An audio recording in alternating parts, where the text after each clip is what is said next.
the feds have issued a new proposed rule on anti-discrimination language in the Affordable Care Act. It actually would be more appropriate to call it discriminating language that can be added into the Affordable Care Act. We're talking about Section 1557 of the Affordable Care Act.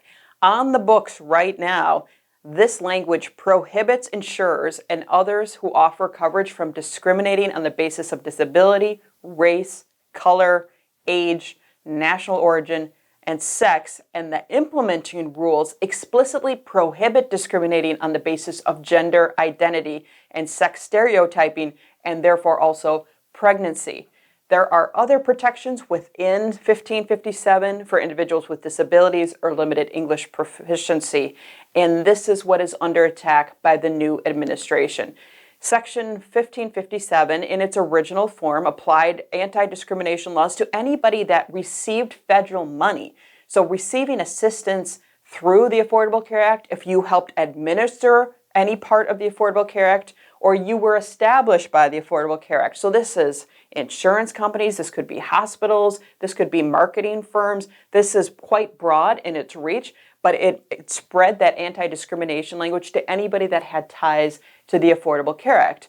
There were clarifying regulations issued in 2016 that made it explicit that you could not do discrimination based on gender identity and sex stereotyping. The new proposed rule that we're talking about today was issued in May of 2019 that wants to roll back those progressions and the progress of 1557, which in essence was trying to eliminate discrimination in healthcare. So this is what the new proposed rule actually does. It dramatically shrinks the scope of the regulation. In so doing, it's eliminating major parts of that 2016 language, specifically the provisions related to gender identity and non-discrimination. It also goes a little further than a lot of health advocates and policy experts were expecting it to. It actually says covered entities can even choose to grant protections for other LGBT populations, but they're not required to. So it actually gives a little bit more discretion to covered entities to be even more discriminating than just the rollback of some of that gender identity language that was first envisioned when drafts of this proposed rule were being circulated. It also weakens the current requirements for serving individuals with limited English proficiency, another step that advocates and health policy experts weren't anticipating. So the proposed rule is actually quite damaging. If you were to actually read through the list of what it eliminates out of Section 1557 in the implementing regulations, it's a long list, including the definitions section. So where it tried to give clarity to which populations we're talking about and what the covered entities that receive assistance under the Affordable Care Act are, it eliminates that whole section.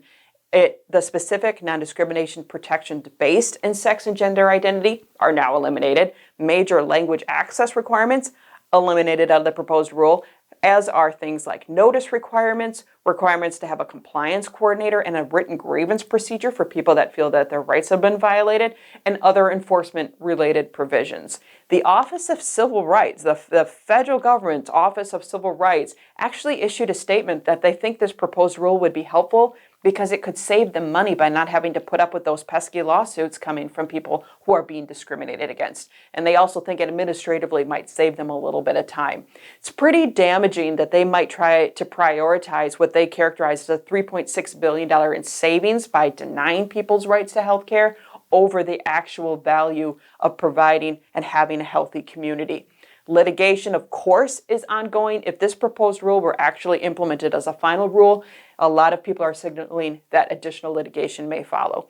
The litigation that's ongoing is actually the Franciscan Alliance versus Price lawsuit. That's the one that Wisconsin actually got permission to pull out of when our administration changed in the state of Wisconsin. So we have a separate video case tip on that Franciscan Alliance lawsuit if you wish to view that.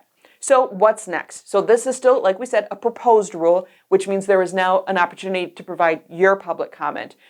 You'll have 60 days to comment online at regulations.gov. In the link below in the description, we're going to share the proposed rule, some of the fact sheets that the Department of Health and Human Services have issued, the original 2016 regulation that keeps people from being discriminated against, and then you can see how that is under attack.